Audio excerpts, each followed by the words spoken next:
Gini aja kita tunggu kalau 50 gas. Tapi kalau enggak, berarti kita menunggu paling lama 20 lewat kurang 10 kita mulai. Sambil dibuka aja nggak apa-apa, Mas. Sambil. Oh ya udah, berarti mulai. Oke. Assalamualaikum warahmatullahi wabarakatuh. Selamat malam dan salam sejahtera untuk kita semua, teman-teman peserta Zoom Detox Emotion. Senang sekali malam ini kita bisa kembali berkumpul dalam ruang belajar dan refleksi bersama. Saya Fikri, malam ini menemani jalannya acara sebagai moderator dalam sesi pembahasan yang sangat menarik bersama Pak Agung. Kenapa pikiran tak bisa berhenti menilai? Tema ini diangkat dari hari kedua program Detox Emotion yang berfokus pada tidak menilai. Mungkin tanpa sadar, dalam kehidupan sehari-hari, kita sering menilai, baik menilai orang lain, menilai keadaan, bahkan menilai diri sendiri. Dan pikiran itu terus berjalan tanpa henti, seolah tak pernah diam. Malam ini kita akan diajak menggali bagaimana sih penilaian justru menciptakan penderitaan dalam hidup kita. Dan mengapa kita butuh sudut pandang tanpa sudut pandang. Sebuah pendekatan yang bisa membuka pintu ketenangan batin.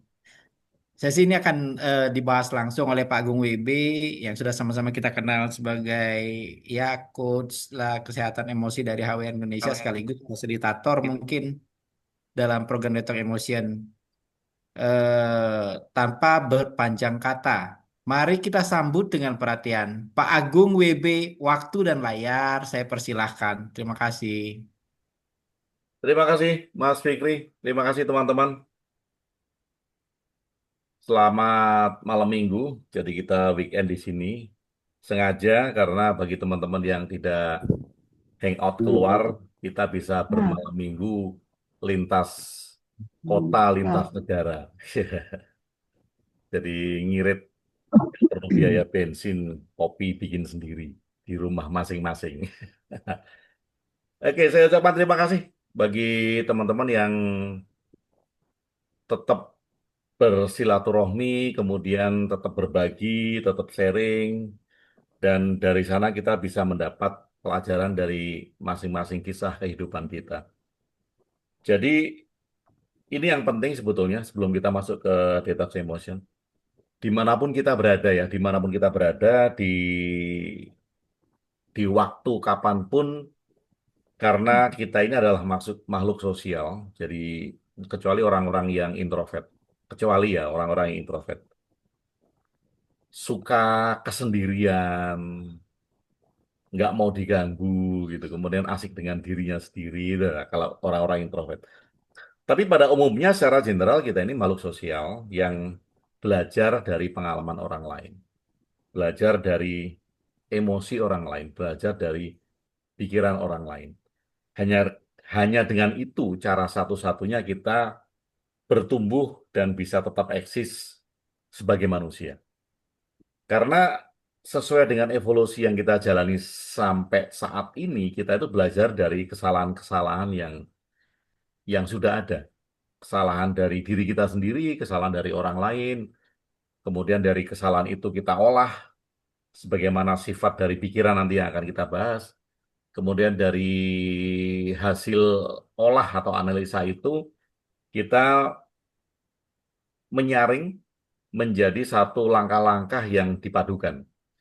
Jadi sebetulnya kita itu mengamati, kita itu meniru, dan kita memodifikasi. Jadi sebetulnya itu hal yang alami ya. Kita mengamati, kita tiru, kemudian kita modifikasi itu hal yang sangat alami dan terjadi dimanapun juga. Demikian pula dengan kita. Pikiran kita ini mengamati, pikiran kita meniru, dan pikiran kita memodifikasi. Nah, hanya saja kadangkala yang kita tiru itu adalah hasil dari pikiran-pikiran liar karena kita tidak menyaringnya, kita tidak memilihnya, dan kita meniru hasil pikiran liar orang lain. Kemudian kita memodifikasi dari pikiran liar itu dan hasilnya juga menjadi liar bagi kita. Baik teman-teman, karena ini malam minggu ya. Karena ini malam minggu, Dan pasti, saya pastikan karena teman-teman semuanya melakukan pekerjaan, bekerja, ya entah kerja di kantor, kerja di perusahaan tempat lain, ataupun bekerja untuk diri sendiri. Apalagi yang bekerja untuk diri sendiri, lebih capek daripada karyawan kan, ngurusin karyawan, ngurusin gaji, ngurusin tunjangan itu lebih capek kan. Orang mengira, wah enak ya, Mbak Mida punya perusahaan gitu. Tapi kalau ditanya langsung pusing juga lo ngurusin perusahaan. Bukan hal yang mudah gitu. Ngurusin hal-hal yang melibatkan orang banyak. Dan pasti kita merasa lelah dari Senin sampai Jumat, ada teman-teman yang kerja sampai hari Sabtu, tadi mungkin ada yang masuk setengah hari ya.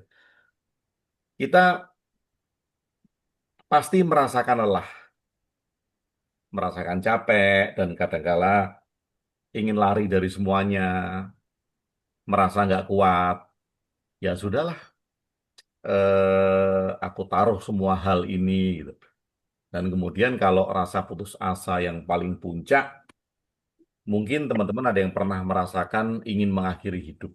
Gimana caranya mati mudah, enak, nyaman, damai, masuk surga gitu kalau orang beragama ya. Bunuh diri tapi masuk surga.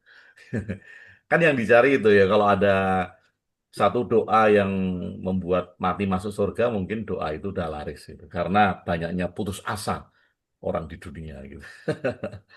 Nah, malam ini kita mencoba untuk melihat kenapa sih kok rasa putus asa itu adalah bagian dari sifat alami pikiran.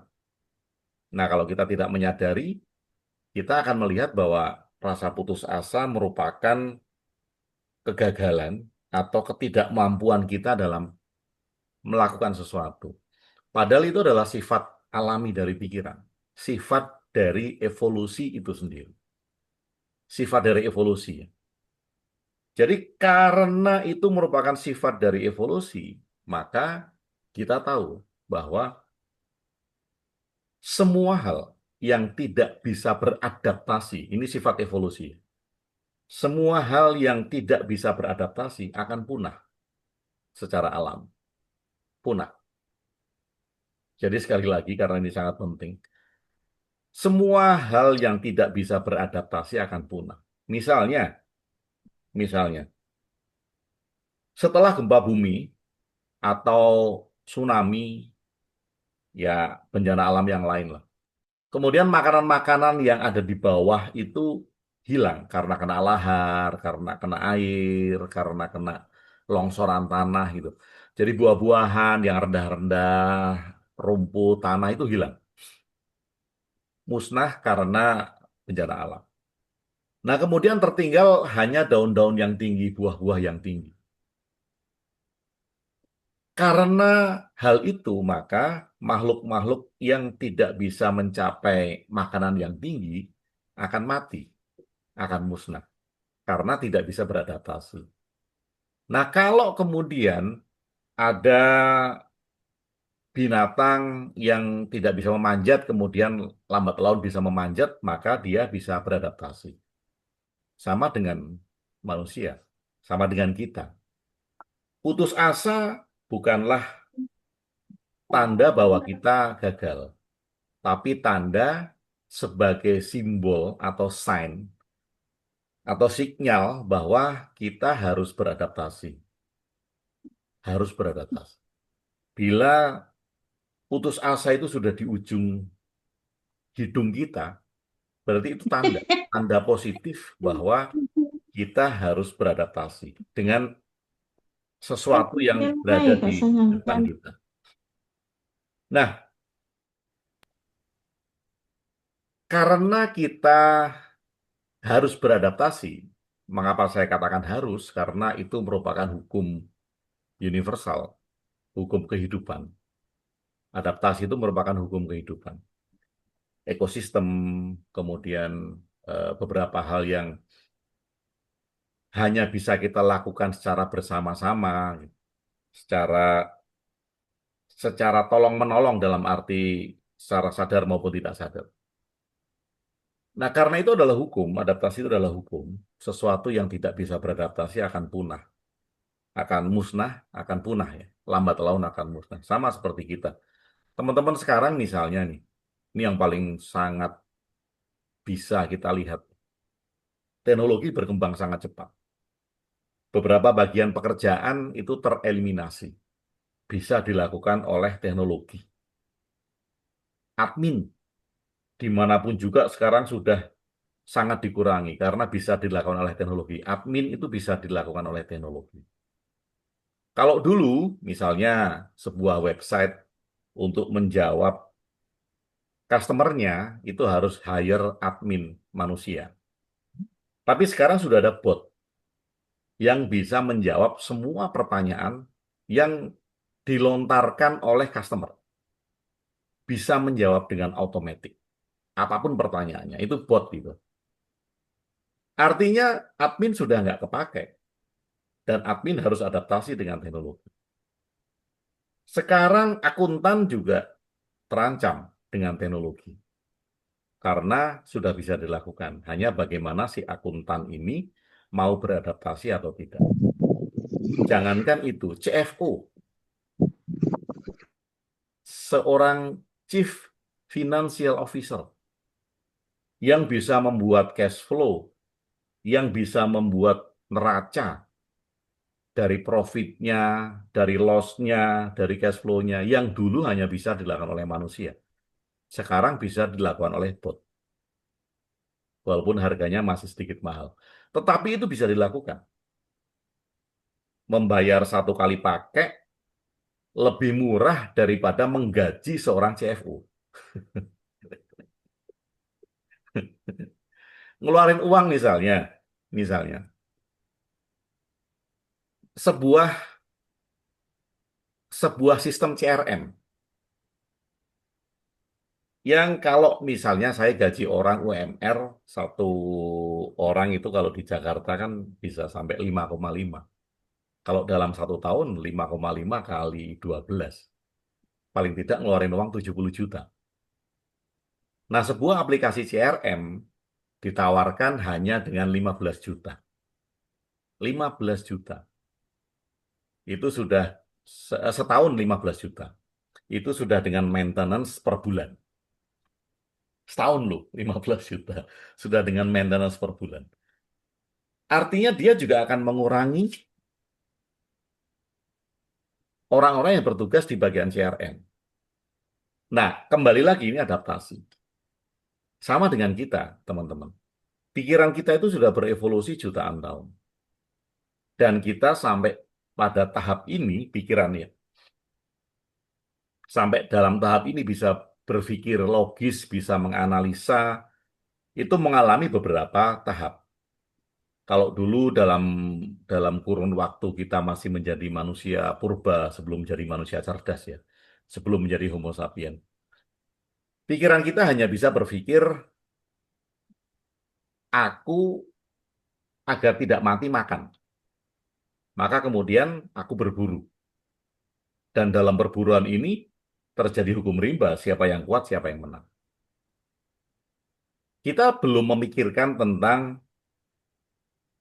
apakah makanan itu aku simpan, kemudian aku jual lagi, kemudian makanan itu aku olah menjadi makanan yang lebih enak, itu belum berpikir ke sana. Karena belum berevolusi ke sana. Nah, kemudian lambat laun pikiran berkembang. Sesuai dengan peradaban, sesuai dengan kondisi zaman, sesuai dengan di mana dia tinggal. Nah, teman-teman sekarang sampai saat ini kita bisa bertatap muka di Zoom ini juga karena evolusi pikiran. Di samping itu, kalau pikiran juga bisa menjadi hal-hal yang positif, kalau kita memahami cara kerjanya, maka ada satu dampak di lain sisi bahwa pikiran menjadi hal-hal yang negatif. Maka kemudian bisa dikatakan mind is a disease. Pikiran adalah penyakit. Ini kita kalau kita bicara mind is a disease itu bukan tentang pikiran yang berevolusi dalam hal-hal kebaikan. tetapi adalah pikiran yang tidak bisa berhenti menilai. Salah satunya ya, ada tiga bagian yang akan kita bahas.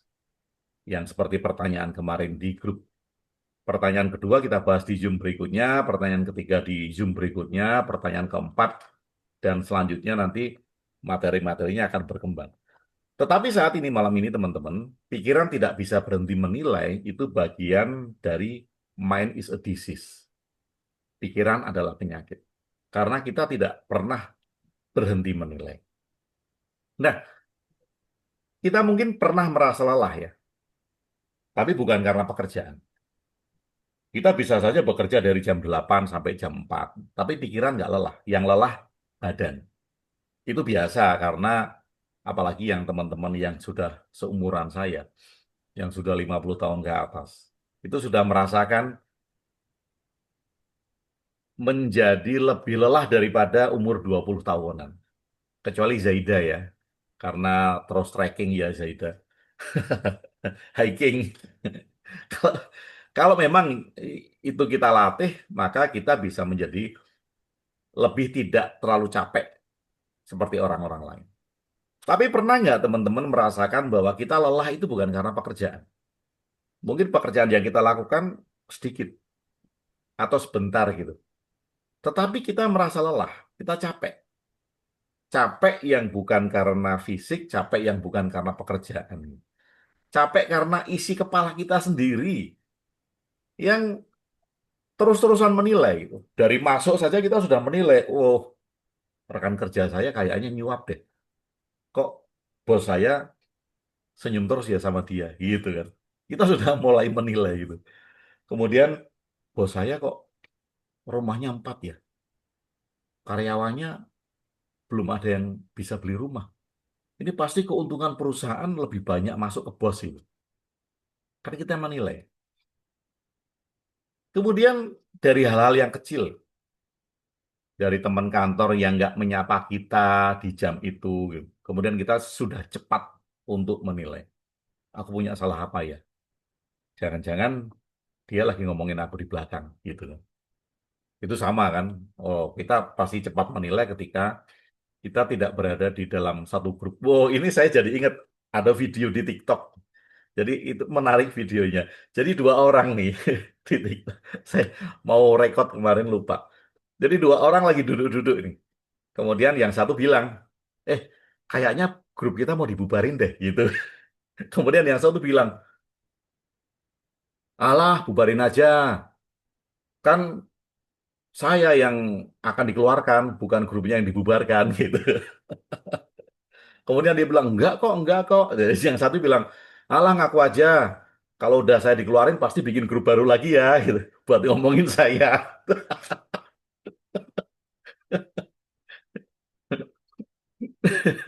Nah, kemarin karena lewat di beranda saya dan itu mewakili overthinking. Bagus itu mau saya rekam saya lupa gitu, mau saya share ke teman-teman karena related dengan emotion. Bahkan kemudian ada yang sampai tanya ke teman-temannya, grup sudah bubar. Kamu dimasukin grup baru nggak? Gitu. Itu sampai tanya ke lebih dari 10 orang mungkin gitu kan. Beneran nih, beneran nggak? Beneran nggak ada grup baru nggak? Saking overthinkingnya gitu. Saking saking overthinkingnya. Karena itu hal-hal kecil, menurut saya itu hal-hal kecil. Dan karena kita tidak bisa berhenti menilai, maka hal-hal itu mengganggu kehidupan kita. Nah, teman-teman, kita bisa bayangkan kalau kita lelah karena itu, kita capek karena itu, kemudian energi kita tidak bisa fokus dalam mengerjakan sesuatu. Saya pastikan bukan saja tidak bisa, nggak bisa sama sekali karena habis hanya untuk memikirkan hal itu. Makanya kemudian kalau kita overthinking dan pikiran tidak bisa berhenti menilai, apa yang dikatakan oleh Ki Ageng Surya Mentaram, saiki neng kene kaya ngene aku gelem, menjadi sangat susah sekali. Menjadi saiki neng kene kaya ngene aku ra gelem. Kalau tadi kan saiki neng kene kaya ngene aku gelem. Saiki itu di sini, neng kene seperti ini, kaya ngene ya seperti ini, aku mau. Saat ini seperti ini di sini aku mau. Artinya apapun yang ada kita nikmati karena aku gelem. Tapi karena kita overthinking dan terlalu sering menilai, maka di sini saat ini seperti ini aku nggak mau. Maunya aku seperti itu gitu. Saiki neng gini kok yang ini aku ragelem. Aku nggak mau. Aku maunya seperti orang lain. Aku maunya seperti Mas Fikri, tersenyum terus, duitnya banyak, gitu. Aku maunya seperti Mbak Mida, punya perusahaan bisa urus sendiri gitu. Atau aku maunya seperti Zaida, bisa hiking setiap waktu gitu. Bisa naik gunung gitu. Karena aku nggak gelem, aku nggak mau seperti posisi saya saat ini. Aku nggak mau menikmati hidup saya saat ini. Aku maunya seperti orang lain. Nah, ini kan menjadi cikal bakalnya kita kehabisan energi untuk tidak melakukan sesuatu secara maksimal dari apa yang kita mampu. Kita itu dapat menjadi jernih sebetulnya, teman-teman, untuk melepaskan sudut pandang kita yang kita pakai untuk melihat sesuatu. Ini kan perkaranya hanya sudut pandang kan, karena kita melihat sesuatu dan kemudian cepat sekali menilai. Kita melihat ini menilai, melihat itu menilai, melihat ini menilai gitu. Ini kan perkara sudut pandang. Dari sudut pandang mana kita mau lihat? Kalau kita menggeser sudut pandang, semuanya selesai. Hanya saja masalahnya sudut pandang mana yang akan kita pakai. Misalnya, menurut saya ada satu kesalahan masif yang beredar di masyarakat bahwa orang miskin untuk kaya dia harus mempunyai mindset kaya. Bagi saya ini kesalahan. Kesalahan cara berpikir yang akan menimbulkan dampak emosional. Orang miskin, sekali lagi, kalau mau kaya, dia harus punya mindset kaya. Bayangkan teman-teman, kalau kita sedang miskin, belum punya uang, kemudian kita sudah diinstal mindset kaya. Coba bayangkan, mindset kaya investasi, itu uangnya dari mana? Networking dengan banyak orang, mau nggak mau kan? Karena networking itu menjadi kunci utama, tetapi networkingnya orang kaya dengan networkingnya orang yang belum punya uang berbeda. Tetapi kalau kita diinstal mindset kaya seperti iklan-iklan di luar sana, itu menjadi bumerang. Kalau saya belum punya uang, tiba-tiba kemudian dipaksakan saya harus mempunyai mindset kaya. Saya kemudian dipaksa untuk menjadi seperti orang kaya itu. How come? Bagaimana jadinya? Jadinya adalah si miskin tadi tidak bisa melihat realita pada awalnya dan dia kepingin menjadi seperti orang lain, seperti orang kaya.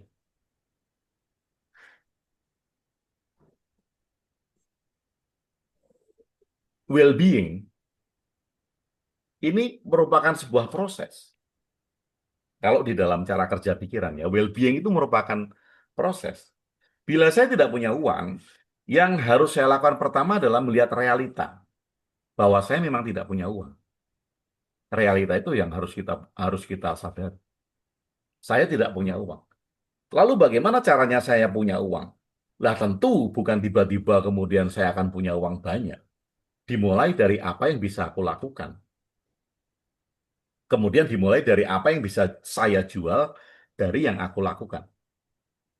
Berapa nilai orang ketika mau membeli profesi saya? Berapa nilai orang mau membeli keahlian saya?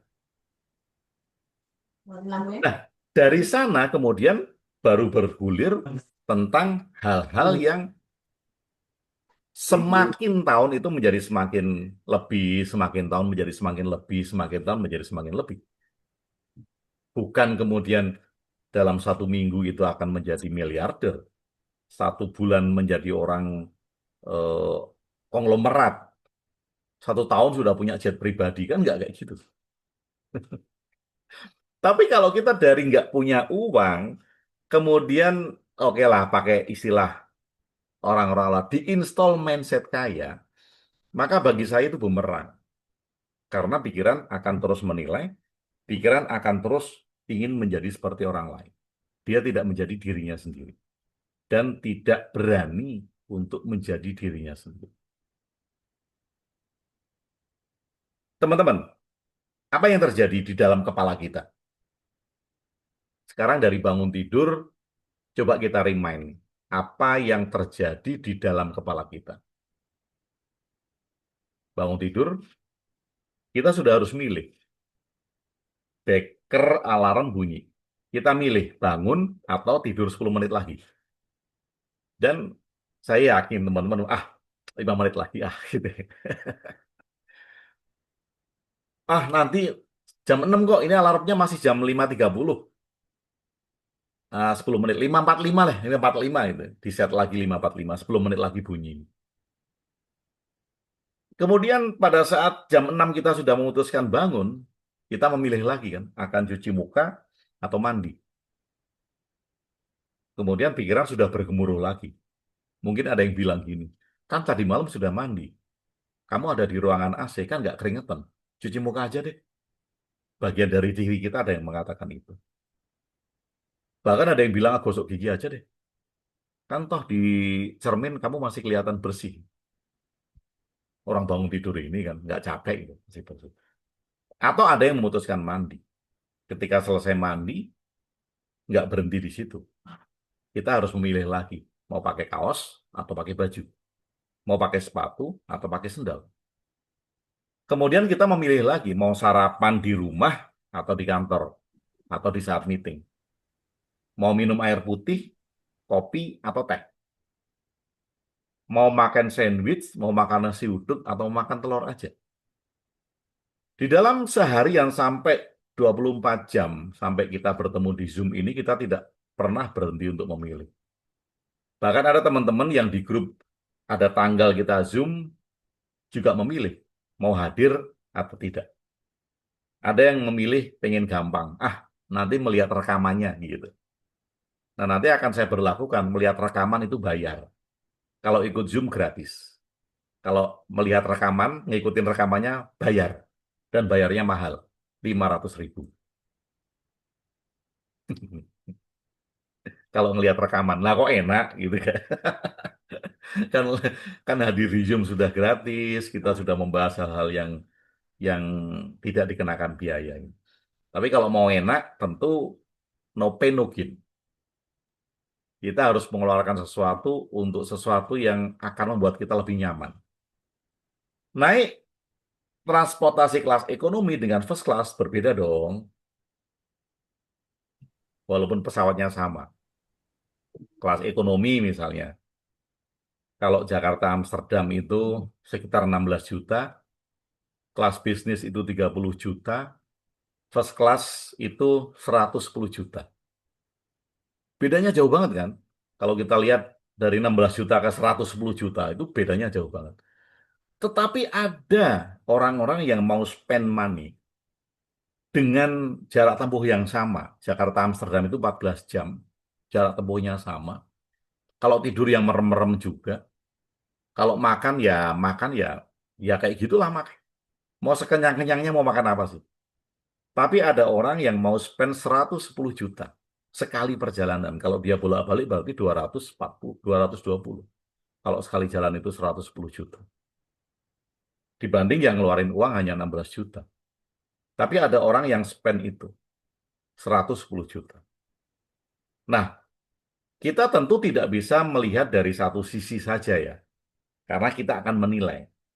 Maka kita tidak bisa melihat dari satu sisi saja. Kalau kita terbiasa kemudian menilai dari satu sisi saja, maka kita tidak mempunyai pandangan yang luas dan cenderung untuk judgmental. Bukan uangnya sendiri, pasti itu uang perusahaan. Masa pulang pergi 220 dia mau bayar, gitu kan. Enggak, itu uang warisan. Warisannya sudah triliunan, jadi bayar 100 juta gampang. Apalagi yang naik seorang wanita. Wah, itu judgmental sekali. Dibayarin tuh sama sugar daddy, gitu. Dibayarin tuh sama apa namanya gadun gitu kan. Judgmental sekali kan, yang naik wanita pakai tasnya ejreng-ejreng branded gitu, masih muda, dan kita tahu bayarnya 110 juta. Judgmental sekali. Dan kita dengan gampang akan menghakimi sesuatu. Nah, teman-teman, saya ulang lagi bahwa sifat pikiran itu ada 4. Yang pertama, dia akan menganalisa.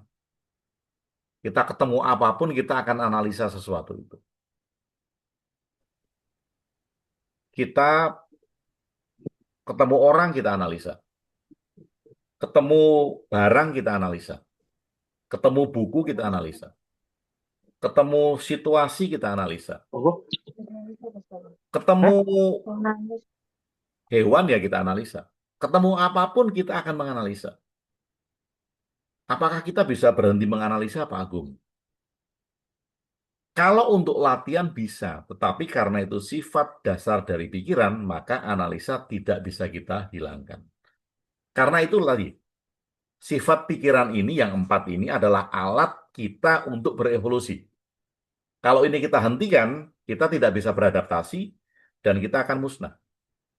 Kita akan kalah, kita akan musnah, kita akan mati, ya mati dalam arti karena kita nggak kepake.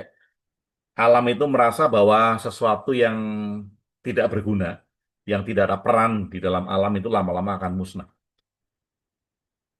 Dan kita juga begitu. Pikiran bisa nggak berhenti menganalisa? Bisa dalam kurun waktu latihan. Agar apa? Agar dalam menganalisa nanti kita tidak terdistraksi dengan emosional kita. Tapi pikiran akan tetap menganalisa, karena itu adalah sifat dasar agar kita bisa berevolusi, agar kita bisa beradaptasi. Kita akan menganalisa semua hal. Begitu dengar Agung WB, akan menganalisa. Kemudian kalau kita sudah menganalisa, maka kita akan membandingkan. Kita akan bandingkan dengan sesuatu hal yang pernah kita pelajari, yang pernah kita temui. Saya ketemu dengan Mas Teguh misalnya. Saya akan menganalisa, oh Mas Teguh itu kuat merokok, eh, dia pelihara burung, jual beli burung. Kemudian saya akan bandingkan, oh iya ya, aku juga punya teman ya yang jual burung di Jogja. Saya akan bandingkan.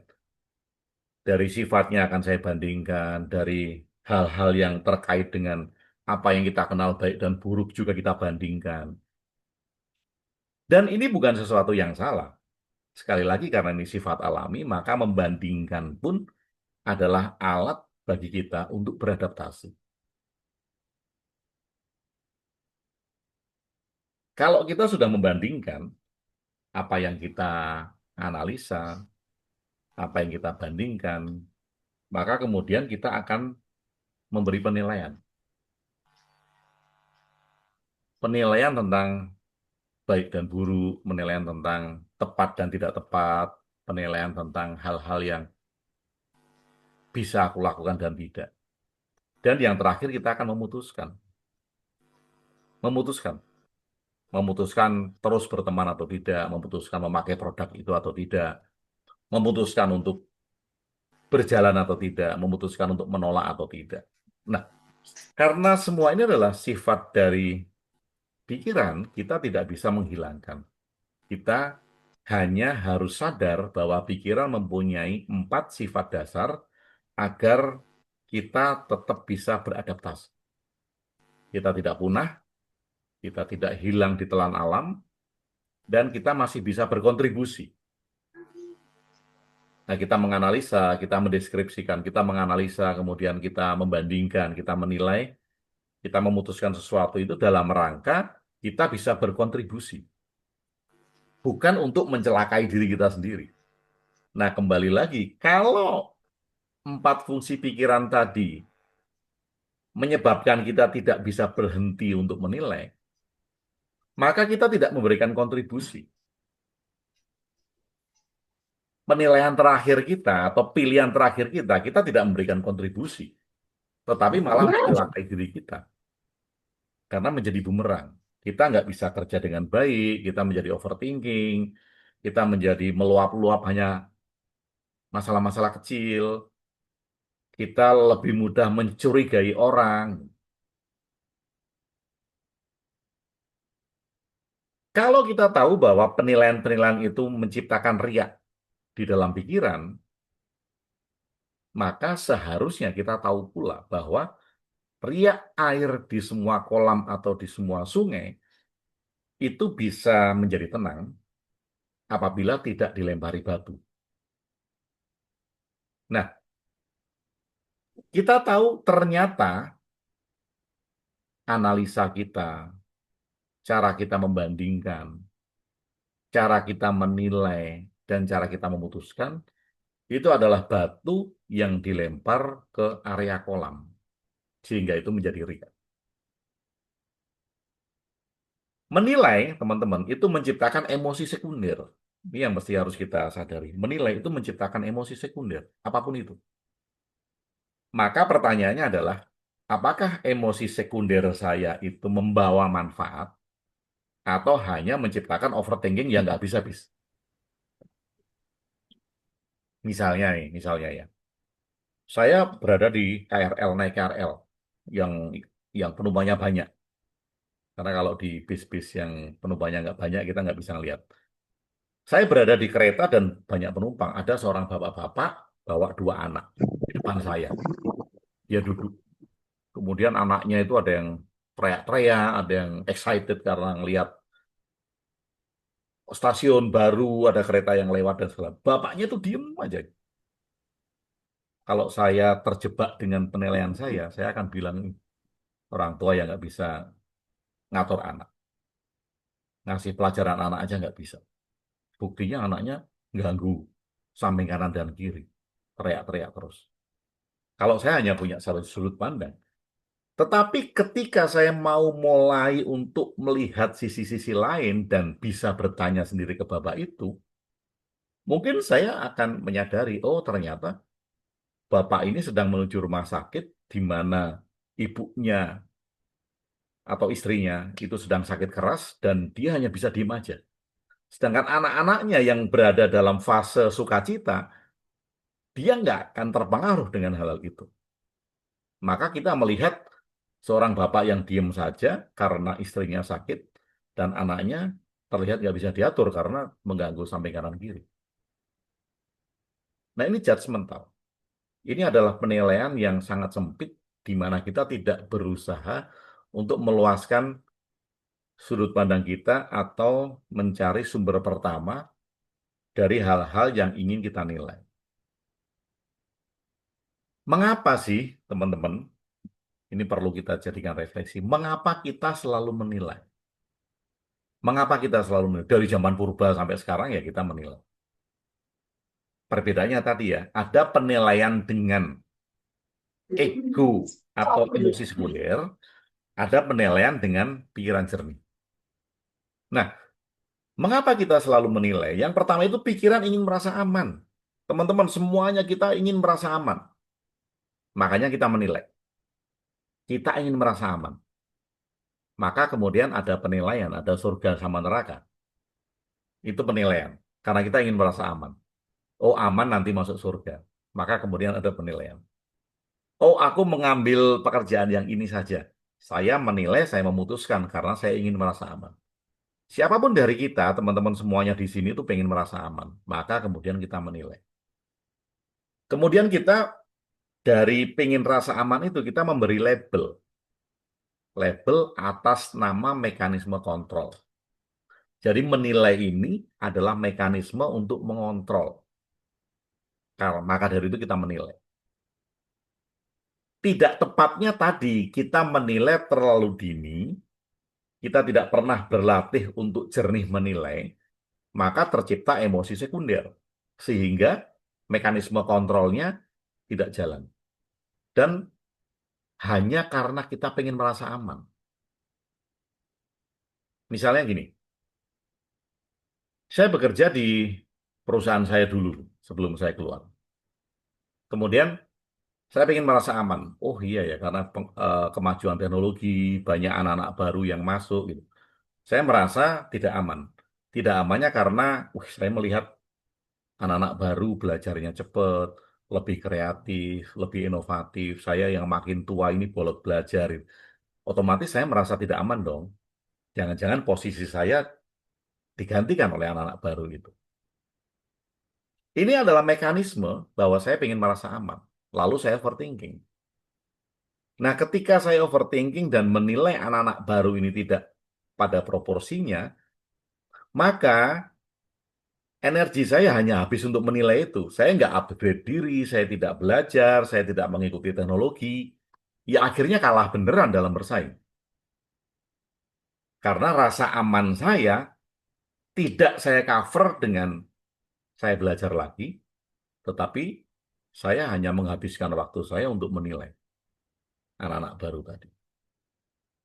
Nah, kemudian yang paling parah adalah ketika saya mengcover rasa aman saya dengan hal-hal yang tidak ada integritas dan tidak ada komitmen di dalam pekerjaan. Misalnya mencuri waktu, mencoba untuk melakukan satu bisnis tersendiri, di mana perusahaan saya melarang. Ini adalah karena apa ya? Karena pengen rasa aman. Nah, kita menyadari bahwa semua hal yang terkait dengan korupsi, terkait dengan cara kerja yang tidak baik, attitude yang bertentangan dengan bisnis kerja, semuanya didasari karena ingin merasa aman. Memberi label yang mekanisme kontrolnya berkurang hanya karena emosi sekunder. Kemudian yang kedua, kita selalu menilai karena ego perlu merasa benar. Ego kita perlu merasa benar. Menilai itu adalah cara agar ego mempertahankan eksistensinya. Ego kita itu tidak akan eksis dan merasa tidak eksis kalau kita tidak menilai. Jadi teman-teman, mengapa kita perlu menilai? Saya ulangi sekarang. Pertama, pikiran itu pengen merasa aman. Karena menciptakan emosi sekunder tadi penilaian. Kemudian, karena pengen merasa aman, maka kita memberi label penilaian itu sebagai sebuah mekanisme kontrol dari rasa aman. Yang kedua adalah ego kita merasa benar. Menilai adalah cara ego mempertahankan eksistensinya. Nah, ini kalau kita kembangkan, teman-teman, dulu pernah kita bahas bahwa semua hal yang kita lakukan itu tidak ada argumennya, kecuali adalah tindakan emosional. Misalnya, misalnya Mas Fikri melakukan sesuatu yang dilarang, misalnya, ya, bawa narkoba, misalnya. Karena apa? Ego eksistensi, ego merasa aman, bawa narkoba, untungnya banyak. Bawalah narkoba, karena alasan emosional. Kemudian ketangkep. Karena Mas Fikri ketangkap, maka pikiran baru mencari alasan ke belakang. Jadi argumentasi ke belakang itu hasilnya belakangan, bukan di depan. Baru cari alasan. Kenapa, Fik, kamu kok bawa narkoba? Baru kemudian Mas Fikri mencari argumentasi yang seolah-olah logis. Iya, habis pekerjaan saya cuma gitu-gitu aja. Bos saya sering marahin saya. Saya merasa nggak aman di pekerjaan ini, makanya saya harus cari tambahan. Ini adalah argumentasi yang dibuat belakangan, pikiran merangkai cerita agar tampak logis. Nah, kemudian Mas Fikri dikeluarkan dari pekerjaan, dipecat karena attitude nggak bagus. Mas Fikri kembali akan merangkai argumentasi itu. Saya sudah mengira saya akan dipecat. Sudah saya tebak sebelumnya. Dan mendingan saya dipecat. Orang saya sudah nggak sesuai dengan visi perusahaan saya, visi bos saya gitu. Nah, argumentasi ini itu lahir belakangan karena sifat pikiran yang seneng dengan storytelling, seneng dengan cerita yang digabung-gabungkan. Sama ketika misalnya Mas Teguh jualan burung nih. Ya, Mas Teguh ya. Jualan burung kemudian Mas Teguh kongsian sama Pak Gatot. Sama-sama kerjasama untuk jualan burung. Kemudian tiba-tiba Pak Gatot menemukan rekan bisnis baru. Ninggalin Mas Teguh gitu misal. Baru setelah itu Mas Teguh akan mencari argumentasi yang logis terhadap peristiwa itu. Jadi argumentasi itu kita create setelahnya. Dan kita tahu karena ada cara kerja yang seperti itu, maka pikiran kita bisa memanipulasi kita sendiri. Bisa menipu diri kita sendiri. Sebentar-sebentar, baterai saya mau habis. Lupa saya cas.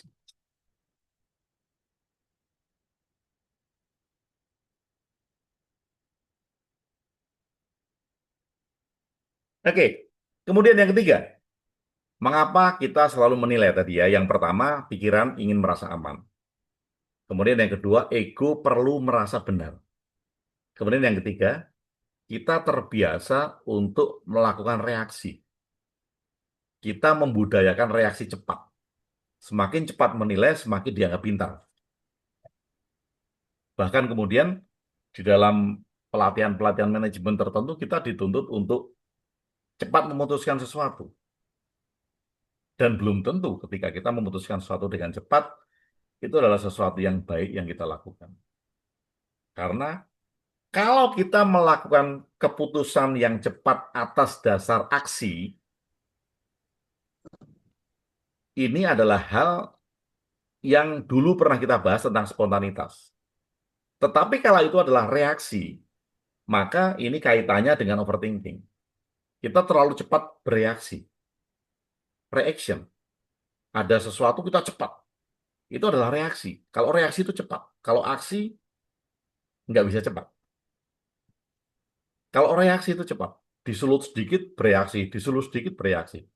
Hanya dipancing sedikit bereaksi. Karena kita membudayakan reaksi cepat. Jadi teman-teman, ada tiga alasan mengapa kita selalu menilai. Yang satu, pikiran ingin merasa aman. Yang kedua, ego perlu merasa benar. Yang ketiga, budaya atas reaksi yang cepat. Nah, saya lanjutkan sedikit sebelum kita sharing bersama-sama. Ada satu latihan yang bisa teman-teman lakukan sekarang malam ini atau besok pagi ya untuk melatih mengurangi overthinking, mengurangi penilaian. Ada di buku Cara Dahsyat Berdamai dengan Pikiran di Hari Kedua, yaitu tidak menilai. Setiap kali ada peristiwa, baik atau buruk, nggak usah kita hiraukan, kita jangan menilai itu baik atau buruk, nggak usah menilai itu sedih atau senang. Kita hanya cukup mengucapkan dalam hati terima kasih. Kita lagi nunggu bus ketinggalan, ya terima kasih. Kita berada di launch pesawat, pesawatnya sudah berangkat, ya terima kasih. Teman-teman dapat kabar buruk, terima kasih. Pak Agung, Pak Agung gagal tender, terima kasih. Walaupun di hati nangis, "Aduh, itu 100 juta hilang gitu misalnya. Tetapi terima kasih. Walaupun susah ya. Karena ini latihan, terima kasih. Nggak jadi dapat untung ya terima kasih. Dapat pujian terima kasih. Ditinggalin teman terima kasih. Dikhianati dalam bisnis ya terima kasih. Apapun juga, ini latihan yang gampang.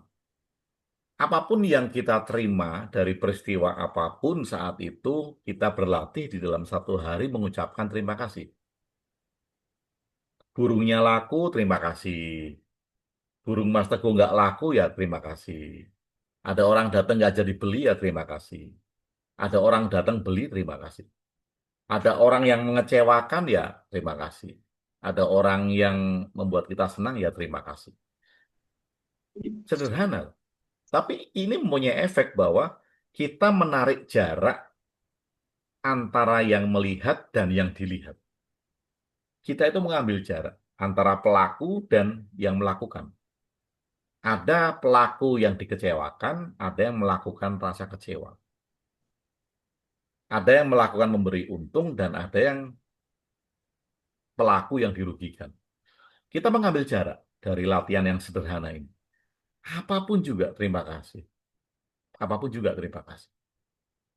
Kemudian kita menciptakan ruang jeda loh, sebelum bereaksi. Nah ini yang penting, teman-teman. Apabila ada orang yang berbuat jahat, ada orang yang mengecewakan, kalau kita bilang terima kasih, maka kita membuat ruang jeda sebelum kita bereaksi. Karena kita memberi ruang jeda, maka hasilnya bukan reaksi nanti, tapi aksi. Dulu di kelas 25 hari saya selalu mencontohkan contoh yang paling mudah dan paling bisa kita lihat adalah kalau kita pernah mendengar, bila kamu ditampar pipi kananmu, berikan pipi kirimu. Itu bukan reaksi, itu contoh aksi. Itu contoh ya, itu metafora ya. Jangan kemudian kalau anak-anak Gen Z sekarang itu, ya nggak mungkin lah Pak Agung kita ditampar pipi kanan, diberikan pipi kiri. Kalau ditampar pipi kanan, ya saya balas, saya tonjok katanya gitu kan. Gen Z itu kayak gitu. Tapi karena ini cerita metafora, tentu nggak kita telan mentah-mentah seperti itu. Ini adalah contoh aksi, bukan contoh reaksi. Kalau reaksi tadi, tampar pipi kiri, balas tonjok 2 kali. Itu reaksi. Tampar pipi kiri, bakar rumahnya. Nah, itu reaksi. Itu reaksi. Karena kita cepat memberikan satu reaksi. Kalau aksi, itu adalah tindakan baru. Bayangkan, tampar pipi kiri, berikan pipi kanan. Ini tindakan baru loh teman-teman. Ini bukan reaction loh. Ini adalah action. Jadi teman-teman, kita bedakan bagaimana cara kita beraksi, apakah itu aksi atau itu reaksi. Orang bilang, Pak Agung, goblok. Saya bilang, kamu yang bajingan tolol. Itu reaksi. Itu reaksi. Tapi bagaimana saya membuat ruang jeda sebelum reaksi sehingga hasilnya adalah aksi. Nah, ketika yang saya hasilkan adalah aksi, teman-teman akan paham istilah memutus karma. Karma itu adalah aksi dan reaksi. Dan teman-teman bayangkan, kalau ada aksi, kemudian aksi baru, kemudian aksi baru, kemudian aksi baru, tanpa ada reaction. Apa yang terjadi? Karma putus. Karena tidak akan ada samsara. Tidak akan ada aksi, reaksi, aksi, reaksi, aksi, reaksi. Yang adalah aksi, aksi baru, aksi baru, aksi baru. Dan kita tidak terjebak dalam rantai balas dendam. Saya dikhianati, saya akan tunggu pembalasan saya. Itu adalah reaction. Tapi ketika kita memberikan ruang jeda, maka yang lahir adalah aksi baru, aksi baru, aksi baru. Dan kita memutus rantai karma. Kita tidak melanjutkan tentang action, reaction, action, reaction. Tapi kita membuat aksi-aksi baru. Oke, kemudian ini efek ya, kita menarik jarak antara yang melihat dan yang dilihat, antara pelaku yang dilakukan. Kemudian kedua, kita menciptakan ruang jeda. Ini penting banget. Setelah kita menciptakan ruang jeda, kita membiarkan diri kita menjadi saksi, bukan pelaku drama pikiran. Walaupun sekarang netizen kita itu banyak yang suka drama. No drama, no money katanya. Makanya semuanya dibuat drama, walaupun ada yang bagus, ada yang enggak gitu ya dramanya. Kalau di Jawa Barat ini lagi dramanya KDM, Kang Deddy Mulyadi. Walaupun itu juga bagian dari drama, karena personal branding itu drama. Apapun ya, apapun bentuk, ini ini terlepas dari dukung-mendukung, tetapi apapun bentuk personal branding itu adalah drama. Drama dari sebuah advertising. Karena kalau dibuat bukan drama, ya nggak menarik.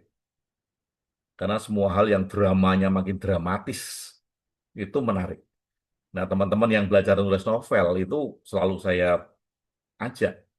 Kamu kalau nulis novel biasa-biasa saja, novelmu nggak laku. Tapi semakin dramatis novel kamu itu semakin laku.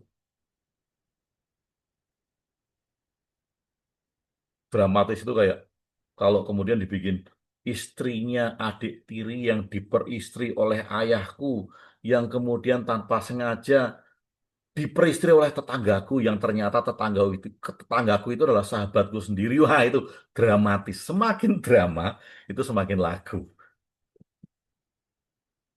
Oke, efek dari latihan tadi ada tiga, teman-teman. Menarik jarak antara yang melihat dan dilihat, antara pelaku dan yang melakukan. Kemudian menciptakan ruang jeda, yang kedua. Yang ketiga adalah membiarkan kita menjadi saksi. Ketika kita menjadi saksi, maka sekali lagi kembali kita tidak bereaksi. Ketika kita tidak bereaksi, kita menciptakan aksi-aksi baru. Nah, itu tujuan dari berdamai dengan pikiran. Kita bisa menciptakan aksi baru. Ketika kita menciptakan aksi baru, maka kita maksimal untuk melakukan hal terbaik hari itu. Kita tidak memikirkan penilaian lagi, bahkan kita melepaskan diri dari penilaian. Jangan mengejar penilaian. Jadi misalnya saya mengejar penilaian, maka Facebook saya akan menjadi seperti kitab suci. Kata-kata bijak gitu tanpa cacat. Dan sebetulnya itu gampang di-create kalau memang ada advertising yang mau create seperti itu, yang tidak tampil apa adanya. Kata-kata bijak tanpa cacat, nggak nggak posting tentang minum wine, tidak posting tentang merokok, tidak posting tentang minum kopi, ada gula sampai gula aren itu karena advertising. Tetapi kalau kita terlepas dari semua penilaian itu, kita bisa menjadi jiwa yang merdeka, menjadi diri kita sendiri, dan tidak ingin dianggap oleh orang lain untuk menjadi sesuatu yang bukan diri kita sendiri. Oke, teman-teman, jadi malam ini kita belajar untuk tidak menilai. Semua hal yang kita alami, baik itu menyenangkan, baik itu menyakitkan, membuat cemas, membuat khawatir, membuat marah, kita cukup ucapkan terima kasih. Apapun hal itu, terima kasih. Kecewa, terima kasih. Sedih, terima kasih. Marah, terima kasih. Senang, terima kasih. Dikasih duit, ya terima kasih. Dimintain duit, ya terima kasih. Ada orang datang, Pak Fikri, ada sumbangan. Terima kasih. Kan nggak jadi ngasih kan. Mas Teguh, utang dong. Terima kasih.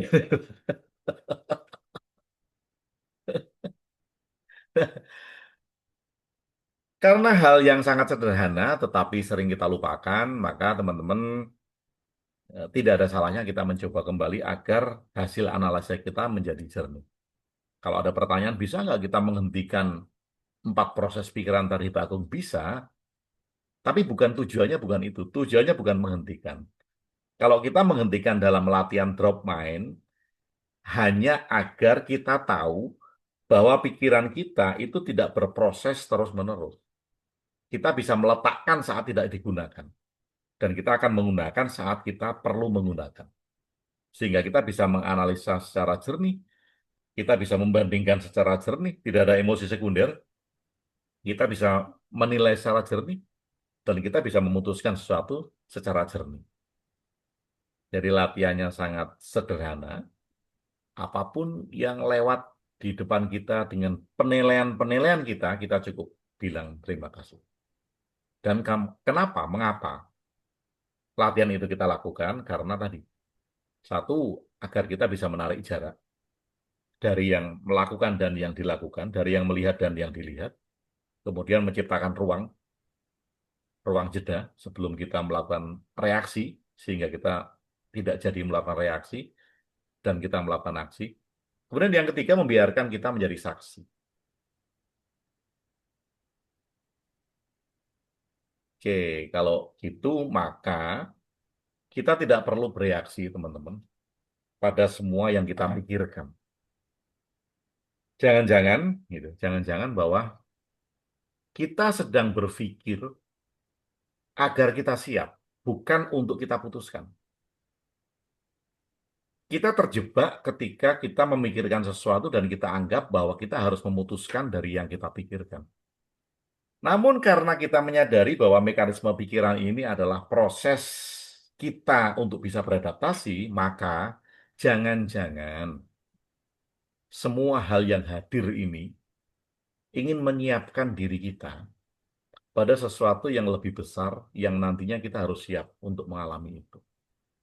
Karena kalau kita paksakan kita mengalami sesuatu yang lebih besar, kita nggak siap, kita tidak akan bisa berpikir dengan jernih dari hal-hal itu. Jadi kita bisa berlatih dan kita bisa bilang pada pikiran kita bahwa terima kasih atas semua hal yang hadir saat ini, yang aku terima, yang aku jalani, yang bisa aku lakukan. Sehingga apapun yang kita alami dengan saiki sekarang ini, neng kene di sini, koyong ini, seperti ini, aku gelem, aku mau. Saat ini, di sini, seperti ini, aku mau. Dan ketika teman-teman masih bilang, saat ini, seperti ini, di sini, aku nggak mau, maka kita sedang menilai seperti orang lain. Dan kita ingin menjadi seperti orang lain. Makanya aku nggak mau. Terima kasih juga bisa kita ucapkan pada diri kita sendiri. Karena kadang-kala kita tidak menerima diri kita sendiri apa adanya. Kita memaksa kita untuk melakukan sesuatu yang tidak pada kapasitasnya. Padahal bukan karena kita nggak mampu, tapi kita masih perlu waktu untuk belajar. Kita masih perlu waktu untuk meningkatkan diri. Maka kita juga bisa mengucapkan terima kasih pada diriku sendiri. Seperti postingan Mbak Mida. Ide terima kasih yang sudah menyertaiku selama ini. Kita jarang mengucapkan Agung, terima kasih loh. Kamu sudah susah payah menulis, menghasilkan karya, walaupun nggak ada yang baca, gitu misalnya. Ya terima kasih karena kita melakukan itu yang kadangkala hanya ingin membuktikan ego sekunder kita, emosi sekunder kita, hanya ingin membuktikan kepada orang lain bahwa kita eksis. Nah, teman-teman yang masih overthinking, yang emosi tapi nggak tahu apa yang diemosikan, mari kita pelatihan yang sangat sederhana tadi. Terima kasih, terima kasih, terima kasih, terima kasih. Baik pada diri kita sendiri. Terima kasih juga. Karena selama ini, kalau di dalam latihan kan terima kasih mataku yang sudah mengantarkanku melihat sampai 50 tahun ini. Terima kasih kakiku yang sudah mengantarku berjalan selama 50 tahun ini. Kalau nggak pernah terima kasih sama kaki, mana mungkin Zaida bisa hiking tinggi-tinggi. Ya harus terima kasih sama kaki. Terima kasih sama jantung. Kalau nggak pernah kita terima kasih, nanti ngambek loh. Aku udah nganterin kamu jauh-jauh ke tinggi bukit. Kamu nggak terima kasih, Zaida. Aku ngambek sekarang. Terus sakit kakinya.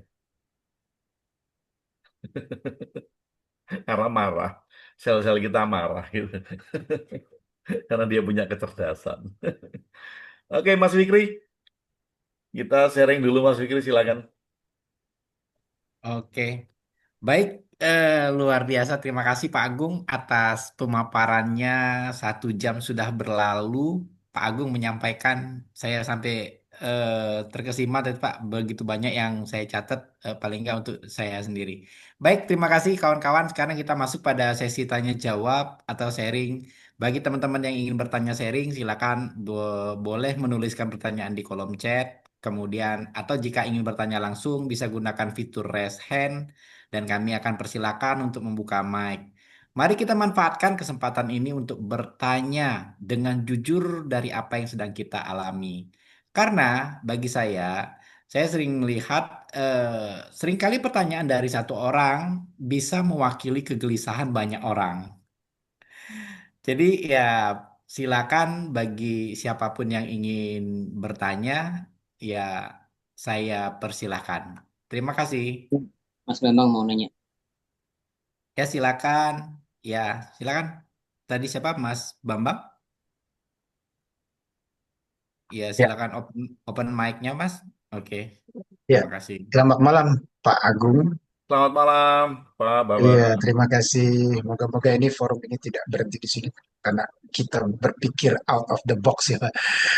Tadi Bapak memulai dengan cerita bahwa sekarang mungkin acara-acara motivasi atau apa menginstall apa mindset Mindset kaya kaya. untuk orang-orang miskin ya.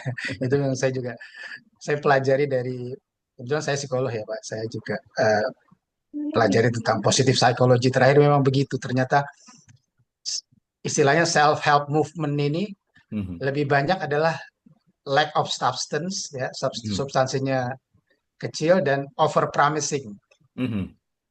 Jadi 7 tips menjadi kaya, 3 tips menjadi orang sukses, dan itu di semua hal-hal yang harusnya gradual diredusir menjadi sesuatu yang sangat sangat simpel, Ya, ya, dimudahkan. Padahal belum tentu yang memberitahu kita itu orang yang lebih lebih hebat ya, ya. gitu kira-kira. Dan juga eh, saya tertarik tadi soal peristiwa itu kan sebetulnya netral ya, Pak ya. Mhm, mhm. Peristiwa itu netral. Kita yang memberi makna. Ya. Ada istilah yang saya suka dari mentor saya dulu katanya, mungkin Bapak tahu Pak Andreas Hareva. Mhm, Iya, guru saya menulis itu. Dia bilang musuhmu adalah guru yang menyamar. mhm. Nah, artinya kan tergantung kita memaknai peristiwa Ya. seburuk apapun ternyata itu ada maksudnya buat kita. Jadi, cuman saya tergelitik dengan judulnya apa ya? Kenapa pikiran tak bisa berhenti menilai? Mungkin ini pandangan saya, Pak ya. Eh, Kenapa pertanyaannya tak tak bisa berhenti? Memang karena kodratnya kan fitrahnya memang tidak bisa berhenti. Ya. Kalau yang sampai overthinking dan overreaction yang baru kita Mhm, handle atau kita waspadai kan, tapi bukan berarti harus dihentikan kan. Bahkan bisa disalurkan. Apa emosi itu seperti energi yang tidak bisa dihancurkan tapi bisa berubah dari satu bentuk ke bentuk yang lain. Nah, saya salah satunya adalah saya kebetulan praktisi dan pengajar stand up comedy. mhm. Nah, humor dan komedi adalah salah satu cara untuk menyalurkan penilaian-penilaian kita itu menjadi sesuatu yang lebih positif gitu. Jadi eh, untuk orang yang terlalu serius memang akhirnya jadi overthinking, jadi overreacting seperti itu. Jadi mungkin ini saya sebenarnya bukan bertanya tapi cuma memberi sudut pandang lain bahwa eh, dasar manusia kan curiosity ya, Pak, ya, rasa ingin Mhm, tahu yang tinggi sehingga tidak mungkin dihentikan. Bukan tidak bisa saja, tidak mungkin. Tapi caranya adalah dengan tadi meredakan mhm. overthinking atau overreacting atau menyalurkannya dengan humor, komedi. Itu yang membedakan manusia dengan robot. Kira-kira seperti itu, Pak. Mungkin pandangan saya seperti itu. Moga-moga bisa apa, apresiasi atau didiskusikan lebih lanjut. Terima kasih. Ya, makasih, Pak Babang. Mas Andreas itu salah satu inspirasi saya dalam menulis. Dulu waktu saya belum mulai menulis itu bukunya Mas Andreas itu udah banyak, banyak banget gitu. Kemudian suatu kali saya WA karena eh, SMS saat itu belum ada WA. Saya kontak karena saya dapat telepon dari salah seorang teman. Kemudian saya ketemu di Metropolitan Mall karena Mas Andreas kan tinggal di Bekasi juga. Kemudian kita bicara banyak tentang buku, tentang ide-ide, tentang salah satunya tadi, Mas Gembang, bahwa ke-overthinkingan kita atau kecemasan kita itu bisa kita salurkan lewat tulisan, lewat menulis. Ya, sebetulnya nggak ada orang yang nggak overthinking. Kalau menurut saya ya, tidak ada orang yang nggak cemas. Gitu. Maka bedanya hanya tadi, kalau kita mempunyai cara yang tepat, tempat yang tepat, waktu yang tepat untuk menyalurkan itu, maka menjadi bermanfaat. Kalau enggak, mencelakai diri sendiri karena setiap kali kita berpikir yang enggak sewajarnya gitu, kemudian menguras dari energi kita. Dan saya sangat setuju Mas Bambang tadi bahwa kenapa kok pikiran tidak bisa berhenti untuk menilai. Nah, tadi saya juga memberikan satu gambaran bahwa ini adalah perangkat analisa, membandingkan, menilai, kemudian memutuskan tadi. Itu adalah perangkat kita untuk beradaptasi. pikiran kita itu kita beradaptasi. Kalau kita tidak beradaptasi, misalnya, saya menilai setiap saat, teman-teman menilai setiap saat. Tapi ketika penilaian kita itu membawa emosi sekunder dan terlalu judgmental, maka kita tidak bisa beradaptasi dengan sesuatu. Contohnya yang paling simpel itu sekarang itu di zaman teknologi ya, zaman AI gitu. Ketika saya mengajarkan karena memulai dulu untuk menulis dengan AI, banyak teman-teman saya, penulis seumuran saya itu menolak.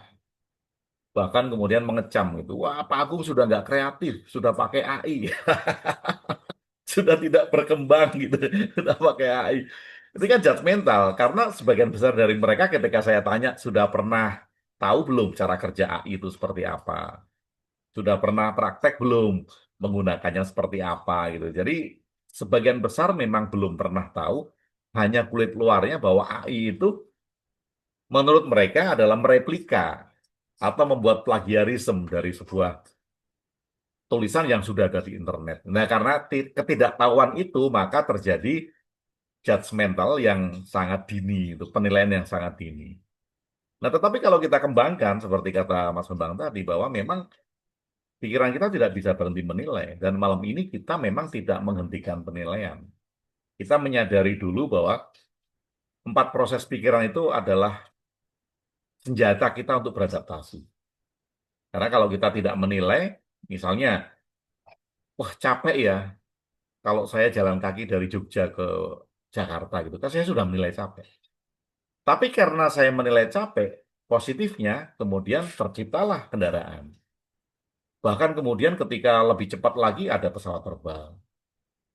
Kalau kemudian saya menilai, oh gimana ya caranya saya berkomunikasi dengan Pak Mida di Samarinda. Kalau zaman dulu kan saya masih menulis telegram. Telegram yang zaman dulu yang bukan sekarang telegram sekarang. Atau pakai kartu pos gitu. Kemudian sebelum ada telepon yang bisa video call itu ada pager, pager ya dulu ya. Yang kalau kita mengirimkan pager itu kata-kata kita didengarkan oleh operatornya gitu. Aku kangen kamu gitu. Si operatornya kan denger. Sampai sekarang muncul teknologi-teknologi baru itu kan karena penilaian.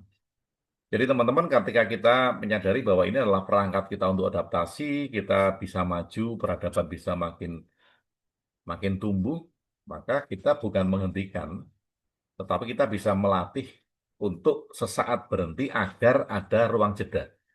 Nah, ruang jeda ini yang kita perlukan agar kita bisa berpikir jernih.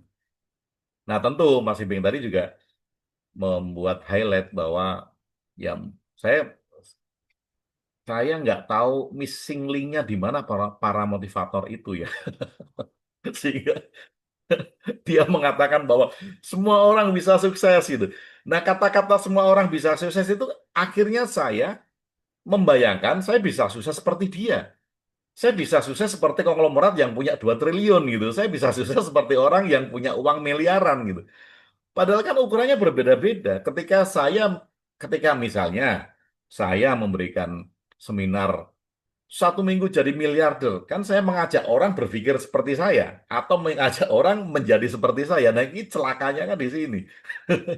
Kita tidak jarang sekali yang membantu orang untuk berpikir realistis pada awalnya. Kalau nggak punya uang, mau mulai dari mana? Jangan mulai dari mimpi dulu. Karena orang nggak punya uang, mau dimulai dari mimpi, nanti terjebak dengan mimpi. Kalau kita mulai dari apa yang saya mampu, kemudian apakah kemampuan saya bisa ditingkatkan, nilai dari kemampuan saya berapa sih sekarang, kalau saya tingkatkan nanti berapa, ini kan dari hal-hal realistis yang paling dekat. Tapi jarang sekali karena biasanya kayak gitu nggak laku. Yang laku itu kalau bangun pagi 1 miliar, 1 miliar itu laku itu. Sampai kita banyak Ya terjebak. itu, ya Kita itu menjadi uh, pernah saya mendapat buku ya, saya judulnya itu apa? Biasanya positive thinking, dia negative thinking. hmm. Jadi ada istilahnya optimism bias. Oh iya iya iya. Nah, jadi itu yang membuat itu para itu coba persentasenya berapa sih yang berhasil dari Betul betul. dari 1.000 orang ya. Jadi dia bilang gitu karena Tiap orang punya jalur yang berbeda, punya punya apa potensi bawaan yang berbeda yang nggak mungkin disamakan gitu. Itu hanya apa optimism bias istilahnya Betul, betul, gitu Bang. kita. Dan teman-teman juga bisa belajar ya. Misalnya gini, misalnya saya punya teman yang kemudian sukses dia dari pengamen, kemudian dia jadi kuli bangunan, dan kemudian dia bisa menjadi dia punya usaha sukses gitu. Dan dia selalu bilang itu karena teman dekat jadi saya enak ngomongnya gitu. Jadi eh, bayangkan saya dulu dari kuli bangunan bisa punya rumah sekian sekian. Pertanyaan saya itu mudah gitu. Pertanyaan saya, Mas, dari 100 kuli bangunan yang bisa menjadi seperti kamu itu berapa orang? Kalau hanya satu dua berarti itu anomali. Kalau ada 50% lebih orang yang profesi sama dan bisa mendaki dengan puncak yang sama, berarti itu metode. Berarti dia menggunakan metode yang sudah teruji. Tapi kalau dalam 100 orang hanya satu dua yang menjadi seperti itu anomali. Itu faktor luck gitu. Sama kayak orang beli kripto kemudian menjadi miliarder. Itu berapa orang dari sekian juta orang yang beli kripto menjadi miliarder? Kan itu anomali. Nah, itu yang kadang-kala coba kita pisahkan secara jernih, teman-teman, supaya kita tidak terjebak seperti kata Pak Bambang tadi adalah eh, eh, bias dari optimisme gitu. Terima kasih Pak Bambang. Silakan Mas Fikri. Ya, terima kasih Pak Agung dan Mas Bambang. Ya, luar biasa. Kita paling nggak dapat pencerahan tambahan gitu kan dari diskusi tadi dan dari apa yang disampaikan Pak Bambang dan Pak Agung. Baik, saya izin dulu menyampaikan ini Pak, ini mungkin pernyataan Pak ya dari Mas Jaris. Yang pertama izin ya terima kasih pikiranku yang mengajak aku resign 2 bulan yang lalu. Setelah resign pada ngilang, nggak ada jawaban terus mau ngapain. Terima kasih sampai sekarang masih nganggur. Makasih Pak, malah jadi ketawa sendiri ini ngeliat pola tingkah pikiran sendiri. Terima kasih dan terima kasih. Itu ya mungkin kalau saya kesimpulan saya pribadi ini ya terjebak oleh pikiran gitu kan yang apa apa nikmati prosesnya ya atau nanti kalau ditanggapi Pak Agung juga boleh. Sekalian Pak saya ngerekap karena ada 2 pertanyaan yang Ya, radanya mirip Pak. Ini saya izin membacakan satu lagi dari Mas Cas. Terima kasih pikiranku dari kecil hingga kini sering mikirin yang aneh sehingga aku sampai ke sini bersama di ruangan Zoom ini. Itu berarti mungkin ruangan Pak ini aneh Agung gitu ya. dan kawan-kawan. Iya, di ruangan Zoom ini. Ya, mungkin itu kalau memang Pak Jaris atau Mas Cas mau menambahkan atau mau ditanyakan, silakan open mic-nya. Ya, kalau enggak, berarti ya enggak apa-apa. Kalau Pak Agung mau menanggapi, ya silakan saja sebelum kita apa melihat kalau dari teman-teman ada yang mau bertanya lagi dan open mic lagi. Terima kasih. Ya, Mas Fikri, teman-teman semuanya yang paling yang paling penting di dalam forum-forum seperti ini adalah sharing ya, karena kita tidak bisa mengalami seperti pengalaman orang lain, tapi setidaknya dengan sharing itu kita bisa belajar. Itu yang perlu ya. Sehingga saya juga bisa belajar dari pengalaman teman-teman, teman-teman bisa saling belajar dari pengalaman masing-masing gitu. Karena pengalaman itu bukan tentang benar dan salah, tapi bagaimana kita memaknai dari pengalaman tersebut. Nah, sama dengan kayak tadi resign tadi. Kalau resign memang banyak buku-buku yang memprovokasi kita untuk melakukan usaha sendiri yang dibilang itu lebih merdeka daripada menjadi karyawan. Tetapi yang kita lupa adalah bahwa tidak semua orang itu mempunyai cocok ya. Saya bilang ini cocok ya, bukan tentang betul dan salah. Tidak semua orang itu cocok menjadi wirausaha dan tidak semua orang cocok menjadi karyawan. Ada yang memang tipenya itu adalah tipe karyawan. Kalau memang tipenya karyawan, ya kenapa nggak melakukan karyawan dengan total? Kenapa tidak bekerja dengan total? Nah, karena kita sedang terprovokasi dan emosional, maka banyak sekali ketika keputusan resign itu dilakukan secara emosional. Dan saya juga punya banyak teman-teman yang kecewa setelah dia resign hanya karena keputusannya emosional.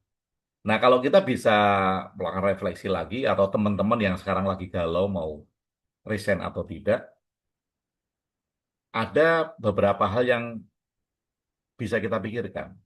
Misalnya gini, kalau kita resign karena maka kita akan kecewa. Tapi kalau kita resign akibat, maka kita sudah mempersiapkan diri. Maksudnya gimana? Maksudnya gini, saya resign karena gaji saya kecil.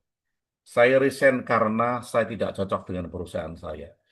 Saya resign karena divisi saya tidak mendukung saya. Saya resign karena rekan kerja saya tidak bisa bekerja sama. Itu karena kan kita emosional. Tapi kita akan bandingkan dengan akibat. Saya resign akibat saya sudah membuat satu usaha yang lama dan sekarang berkembang. Saya resign akibat dari usaha burung saya sudah semakin berkembang. Saya resign akibat dari rencana-rencana yang sudah saya jalankan selama 10 tahun ini. Sehingga pada satu titik ketika teman-teman mau resign itu memang karena sudah tidak bisa memilih waktu lagi. Harus memilih salah satu. Itu akibat. Dulu saya resign karena satu hal yang disebabkan oleh akibat tadi, karena nggak bisa milih lagi. Nggak bisa milih itu karena waktu ya. Walaupun ketika saya mengajukan bolos gitu, saya selalu diberi kelonggaran oleh perusahaan untuk bisa bolos kapan aja gitu. Tetapi karena integritas, maka saya malu sama teman-teman saya. Mosok dalam sebulan saya bisa nggak masuk sekian kali, tapi tidak masuk di merit system gitu. Jadi mungkin dikira saya kong kali kong dengan atasan saya. Tapi akhirnya saya harus milih ketika yang satu dan yang satu ini nggak bisa saya pilih waktunya. Saya harus milih salah satu. Dan bukan karena saya benci perusahaan, bukan karena saya benci atasan, bukan saya karena tidak sesuai dengan sistem kerja di perusahaan saya, enggak, bukan. Saya sampai sekarang pun masih mencintai perusahaan saya yang dulu. Dan saya masih merasa menjadi bagian dari keluarga dari perusahaan saya yang dulu. Karena saya tidak pernah membenci sistem. Tidak pernah membenci pekerjaan saya. Saya tidak pernah membenci aturan. Saya tidak pernah membenci gaji dan segala macam. Karena akibat yang saya lakukan dan saya harus milih waktunya. Karena nggak bisa dibagi lagi. Nah, itu bisa jadi gambaran teman-teman dan bisa jadi pertanyaan. Kalau kita mau resign, apakah karena atau akibat? Silakan lanjut, Mas Fikri.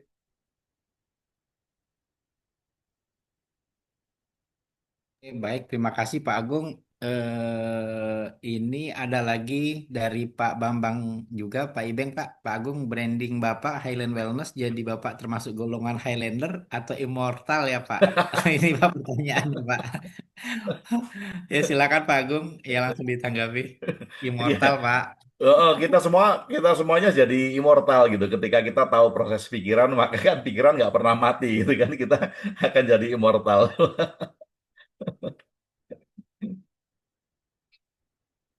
Lanjut, Mas Fikri. Oke, baik. Terima kasih Pak Agung. Itu Pak Bambang. Jadi Pak Agung itu golongan immortal. Ya canda karena memang mengetahui proses pikiran. Oke, baik kawan-kawan silakan kalau memang ada yang mau bertanya atau Mau sharing sharing tentang yang pengalaman seminggu ini, mungkin sebulan ini gitu. Yang bisa jadi pelajaran kita bersama-sama. Ya Pak, ya mohon izin Pak. monggo. Boleh? Ya, silakan Pak Nizam. Ya, tadi Bapak ada bicara pasal ambil jarak antara cipta ruang jeda sebelum reaksi. Jadi saya sejak menyertai KKJ, saya sering menulis apa yang saya difikirkan sebelum tidur lah. Mana siang tadi ulang balik. Dan saya dapati fikiran ni tetap akan menilai. Tidak akan berubah, tidak berubah. Cuma cara dia agak berlainan sedikit lah.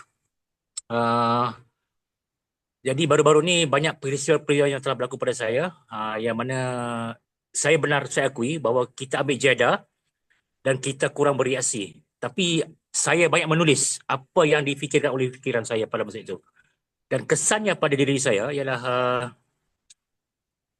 saya dapati sebenarnya banyak ruang-ruang yang perlu dilihat untuk mengimbangkan fikiran tadi. Rupa-rupanya ada benda yang lain yang seharusnya difikirkan. Bagaimana Bapak? Pandangan Bapak bagaimana? Eh, Sebentar Pak Nizam, agak sedikit didetailkan. Apakah ini penangkapan saya? Jadi Ya, tolong koreksi baik. kalau salah dari apa yang Pak Nizam sampaikan. Apakah maksud Pak Nizam adalah ketika kita mengambil ruang jeda, maka akan banyak hal yang terlihat akan kita lakukan, begitu? Ya, lebih kurang begitu Pak. Dia begini Pak. Saya sekarang ni sebelum tidur, saya akan menulis apa yang saya ingat. Saya recall balik apa yang berlaku daripada siang hari tadi. Hmm. Sebelum saya pulang ke rumah, saya akan menulis apa yang terlintas di fikiran saya. Saya renung sejenak, pejam mata, oh aku begini, begini.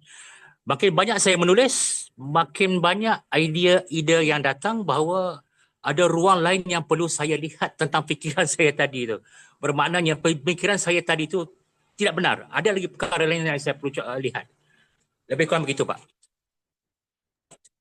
Oke. Sorry Pak Nizam, karena di belakang lagi nemuin tikus gitu, jadi agak sedikit terdistraksi. Koordinasi sama anak nemuin tikus mati di rumah. Sorry, maaf, karena terdistrak tadi. Saya ulangi lagi Pak Nizam. Berarti pada saat Pak Nizam melakukan ruang jeda, mengambil jeda, mengambil jarak, maka Pak Nizam melihat banyak sekali hal-hal yang bisa dilakukan. Ya, lebih kurang begitu, Pak. Ya. Pilihan-pilihan itu semakin banyak gitu ya. Ya. Oke, ya Pak Nizam. Dan itu yang terjadi, semakin kita jernih, kita akan bisa melihat semua sisi. Jadi misalnya, Ah, misalnya gini Pak Nizam, misalnya gini, orang yang visioner, orang yang mempunyai visi 5 tahun, 10 tahun ke depan, itu bukan berarti dia bisa melihat sesuatu yang belum ada. Enggak. Visioner itu hanya dia melihat yang orang lain tidak lihat. Itu visioner. Nah, kalau pikiran semakin jernih, kita bisa menjadi visioner. Kita bisa melihat visi yang luas, yang jauh ke depan. Dan kalau orang lain itu melihat hanya satu hal, kita bisa melihat 10 hal. Orang lain melihat 5 hal, kita bisa melihat 15 hal. Bukan karena yang kita lihat itu sebelumnya nggak ada. Tetap ada. Tetapi kita bisa jernih. Sama dengan seperti ini, Pak Nizam. Ini menjadi hak visioner itu adalah hal yang kita taruh atensinya untuk kita perhatikan. Misalnya gini, Pak Nizam setiap kali lewat jalan yang sama dari KL ke Sabah gitu misalnya, jalan yang dilewati okey. sama. Sebelumnya Pak Nizam tidak pernah melihat mobil Toyota warna putih. Padahal Toyota warna putih selalu ada di jalan. Tetapi ketika pertama kali sebelum berangkat Pak Nizam beratensi Toyota warna putih, maka kemudian di sepanjang jalan Pak Nizam melihat banyak Toyota warna putih. Bukan berarti mobil Toyota warna putih sebelumnya nggak ada. Akan selalu ada. Hanya karena kita tidak menaruh atensi sebelumnya, maka kita tidak melihat. Sama seperti tadi. Pilihan-pilihan itu ada di depan kita, sekitar kita. Hanya karena kita jernih, kita mengambil jeda, maka pilihan-pilihan itu terlihat. Dan ketika pilihan-pilihan itu terlibat, maka langkah selanjutnya adalah kita tidak terjebak lagi dengan banyaknya pilihan yang nggak bisa kita lakukan. Maka kita mengambil langkah skala prioritas. Prioritas apa yang bisa saya lakukan dengan hal yang paling mudah, paling sederhana, dan paling bisa saya lakukan saat itu. Itu kan pilihannya. Kalau saya memilih hal yang paling sulit, paling tidak mudah, dan tidak bisa saya lakukan sekarang, itu prioritas yang salah. Misalnya, ini Pak Nizam, saya mau nulis. Kemudian malam ini saya punya 10 ide. Ada 10 judul yang akan saya tulis. Tentu saya nggak mampu untuk menulis semua hal. Semuanya nggak mampu. Tapi yang akan saya tulis, saya pilih yang mana? Yang paling mudah, paling sederhana, paling bisa saya lakukan saat ini juga. Ketika itu selesai, saya akan naik lagi yang nomor 2. Saya akan naik lagi nomor 3. Saya naik lagi nomor 4. Itu namanya skala prioritas. Sehingga kita tidak terjebak dalam waktu yang semu. Semua Pak Nizam akan melihat banyak hal kalau pikiran jernih. Tapi kembali ketika kita melihat banyak hal, kita jangan terjebak dengan pilihan-pilihan yang malah menjadikan kita nggak bisa berbuat apa-apa. Tapi kita kembali melihat hal yang paling mudah, paling sederhana, dan paling bisa kita lakukan saat itu. Demikian, Pak Nizam. Pilihan itu bukan overthinking, Pak. Oh, pilihan Pilihan bukan? itu bukan overthinking. Ya, kita Ah, akan overthinking kalau kita memikirkan pilihan itu tanpa action. Itu oke. kita akan overthinking.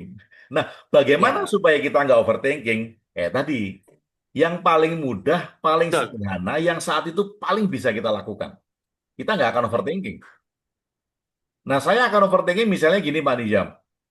Wah, kalau saya nulis judul yang ini, itu akan jadi bestseller dan akan dibeli oleh film.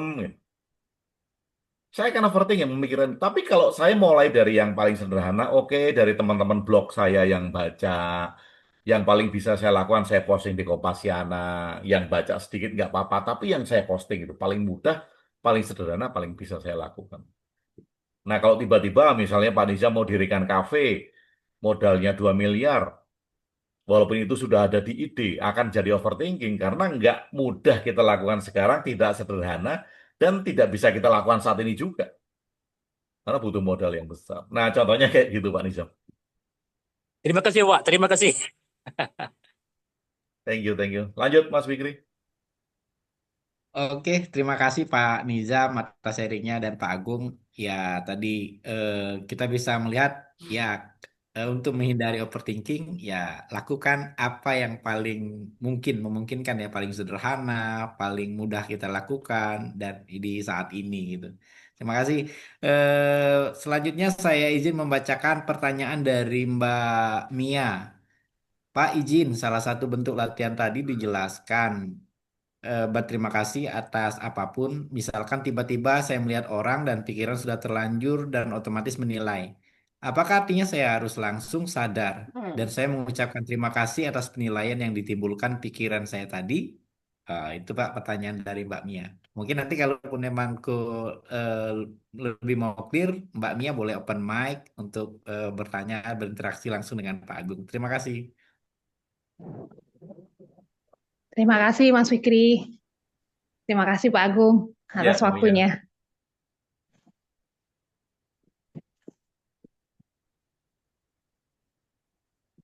Ya, Apa ini? silakan Mbak Mia. Heeh. Ya Pak, Oke, saya tapi menyimak Pak. ada penilaian ya, Menyimak. Mbak Mia ya. Ya, terhadap Melihat orang, penilaian Pak. melihat Ini, orang. ini yang sering terjadi ya Pak ya. Iya maksudnya iya. Ini.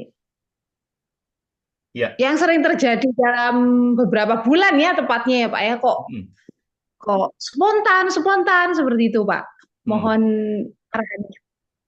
Ya, Mbak Mia. Memang iya. Jadi untuk memutus rantai penilaian itu, latihan yang paling mudah terima kasih tadi. Bukan berarti kita latihannya adalah tidak muncul penilaian, baru kemudian terima kasih. Itu akan sangat susah. Nah, terima kasih ini untuk memutus mata rantai penilaian selanjutnya. Misalnya, saya ketemu dengan Mas Fikri, dan saya menilai, jangan-jangan ini cuma mau ngutang nih, gitu kan. Saya nilai, gitu. Sama seperti teman SMP yang nggak pernah WhatsApp, WhatsApp, Pak Agung apa kabar? Wah ini mau ngutang nih, lama nggak hubungin saya nih kan. Kan saya sudah menilai, sudah ngutang. Nah, ketika itu muncul, maka kita ucapkan terima kasih supaya tidak ada penilaian-penilaian berikutnya. Kita putus mata rantai. Hmm. Oh terima kasih, oh Mas Fikri, oh, ini mau ngutang, terima kasih. Saya memberi ruang jeda sehingga kita bisa berpikir lebih jernih. Siapa tahu memang lagi kesulitan misalnya, atau memang butuh pertolongan pertama. Nah, judgmental kita pada awalnya kita putus dulu dengan latihan itu. Terima kasih. Tetapi kita mesti harus bedakan ketika memang kita berada dalam kondisi-kondisi yang emergensi. Misalnya ada kita lagi di jalan, kemudian ada orang tabrak, ngelepar, kejat-kejat gitu. Saya nggak mau menilai. Terima kasih, terima kasih. Itu selak mati orang itu harus ditolong. Ini kan beda kan? Ini kan konteksnya beda kan? Nah, kita kita akan melihat bahwa ada beberapa hal ketika peristiwa itu kita kategorikan sebagai urgensi. Apa yang kita kategorikan sebagai urgensi? Kalau dia bersangkutan dengan keselamatan, bersangkutan dengan keamanan, ada kabel udah keluar percikan api karena saya tidak menilainya. Terima kasih, terima kasih. Itu selak kebakaran rumah. Dan itu kita harus cepat bertindak gitu. Nah, teman-teman, karena ini latihan, maka kita bisa melakukan agar penilaian-penilaian selanjutnya itu menjadi jernih. Artinya jernih itu kita tidak tercampur atau terdistrak dengan emosi sekunder. Jadi Hmm, cukup diucapkan itu, Mbak Mia. Jadi penilaian pertama itu pasti muncul, dan untuk memutus itu ya kita bilang terima kasih. baik, Pak. Terima kasih, Pak Agung. Terima kasih, Mas Fikri. Terima kasih. Ada ucap Oke, Mas Fikri di oke. kolom chat. Terima kasih. Oke, ini ada chat lagi. Saya bacakan dari Pak Gatot dulu. Setelah mengamati pikiran, merasakan emosi, dan menyadari realita yang kita alami saat ini. Kita berpikir dengan jernih, menerima setiap kejadian, kemudian berterima kasih. Selanjutnya beraksi, mengambil peran dan berkontribusi langkah apa yang bisa kita lakukan untuk keadaan yang lebih baik. Quote yang bagus kalau menurut pendapat saya ini. Kalau Pak Gatot mau menambahkan boleh, atau saya lanjut membacakan dulu, izin. Ada mantra yang lebih lengkap Di dari atasnya terapi ada ucap mental Mas. dari Hawaii. Ya Ada Pak. dari ucap Eh, di atasnya Mbak Mi. ya dari di tempat saya. Oh, sorry, ini direct message, makanya nggak kebaca sama Mas Fikri ya. Oh iya, eh, belum ada ini Pak kalau ini Oke, iya, saya nggak ya kebaca sama Mas mungkin. Fikri, Uca, karena saya lihat itu tandanya direct message, jadi hanya saya yang bisa baca. Oke, nanti teman-teman mungkin bisa ke message yang umum. Nah, udah Mas Fikri, udah di yang paling Oke. bawah. Ya, oke, Pak. Tapi sebelum itu saya bacakan juga Pak yang sesuai dengan urutan ini. Pak Gatot tadi sudah bagus quote-nya. Kalau menurut saya ya memang menyampaikan itu. Kemudian dari Pak Ibeng dia juga menyampaikan ada mantra yang lebih lengkap dari terapi mental Hawaii Hoponopono Pak. Ya, Ya, hal ini ketika melihat peristiwa yang apapun positif dan negatif, ya itu tadi I'm sorry, please forgive me, I'm thank you, I love you, ya itu mungkin jadi pengetahuan atau informasi dari apa yang disampaikan, mungkin yang bisa biasa dipakai dan cocok untuk Bang Ibeng. Kemudian saya izin melanjutkan lagi nih pertanyaan jadi agak ini nih. Halo Pak Agung, saya Uca dari Makassar. Saya mau nanya nih, apakah proses pikiran atau cara menilai dipengaruhi oleh lingkungan sejak lahir? Misal waktu kecil tinggal bareng nenek, nenek suka ngelarang ini itu dan suka memuji jika berhasil, misal dapat nilai bagus atau peringkat di sekolah. Nah, pas dewasa, hal tersebut ke bawah. Misalnya anak yang tadinya nurut-nurut aja atau suka dipuji, jika berhasil saja menjadi orang dewasa yang nggak mau menerima saran karena punya keyakinan sendiri. Kalau apa yang dilakukan itulah yang terbaik. Tapi kenyataannya sebaliknya. Itu Pak pertanyaan dari Pak Uca. Silakan Pak Agung. ya, terima kasih Uca. Jadi pikiran kita itu mempunyai satu proses berkembang, di dalamnya ada neuron mirror.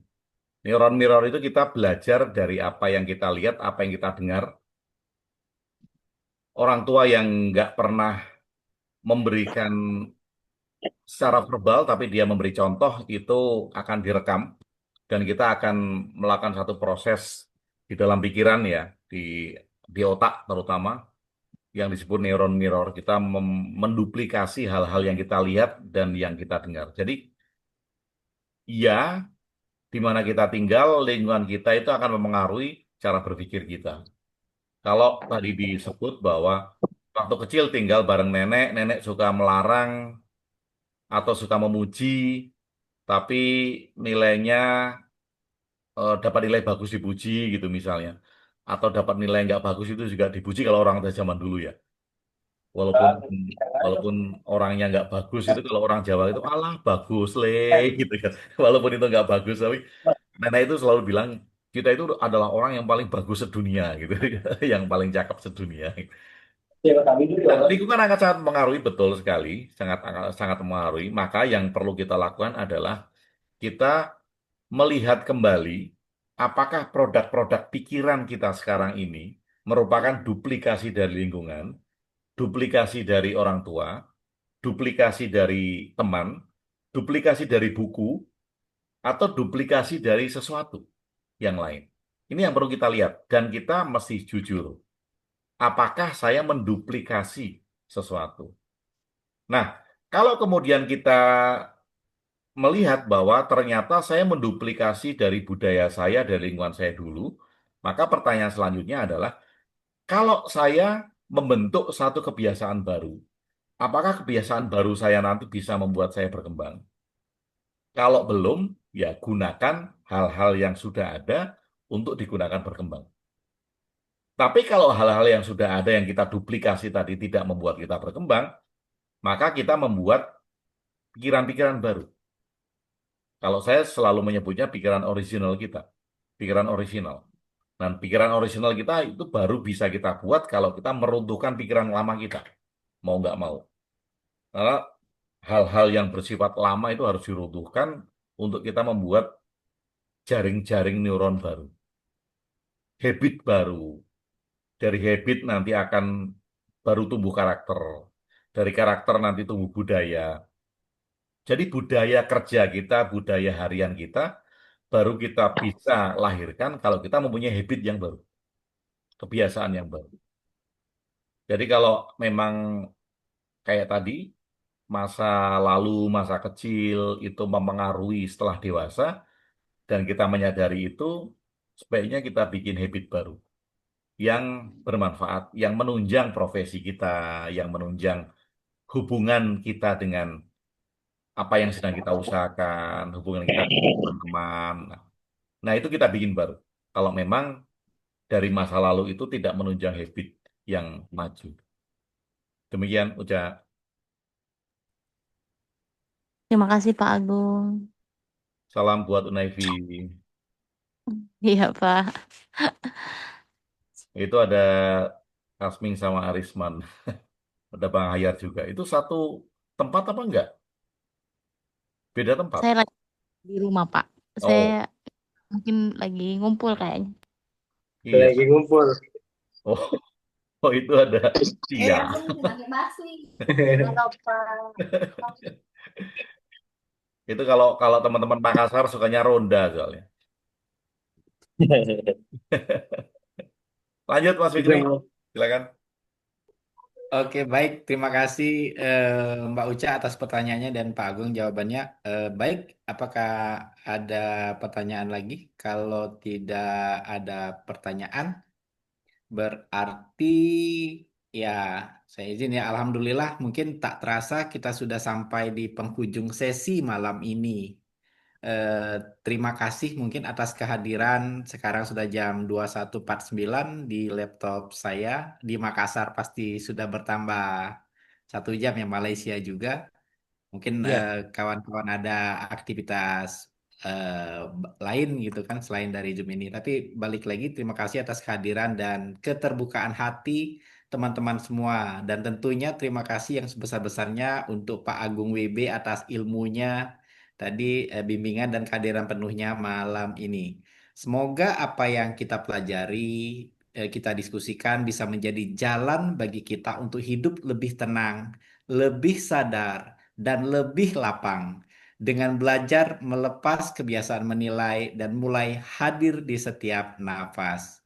Dan sebagai penutup, izin saya menyampaikan kabar baik untuk teman-teman yang ingin mengalami langsung pengalaman penuh dari program Detox Emotion ini secara mendalam dan langsung bersama Pak Agung.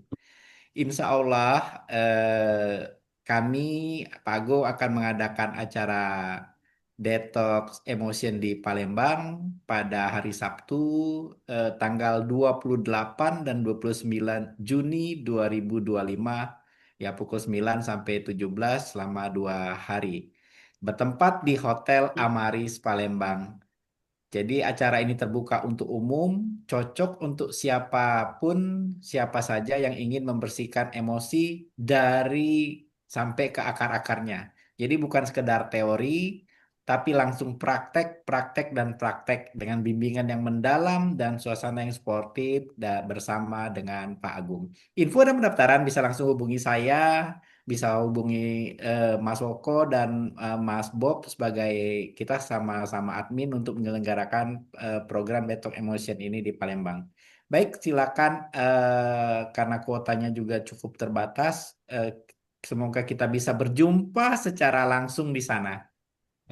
Berarti ya saya ya Fikri pamit undur diri sampai jumpa dan tetap hadir di setiap tarikan dan hembusan nafas kita. Wassalamualaikum warahmatullahi wabarakatuh. Terima kasih Pak.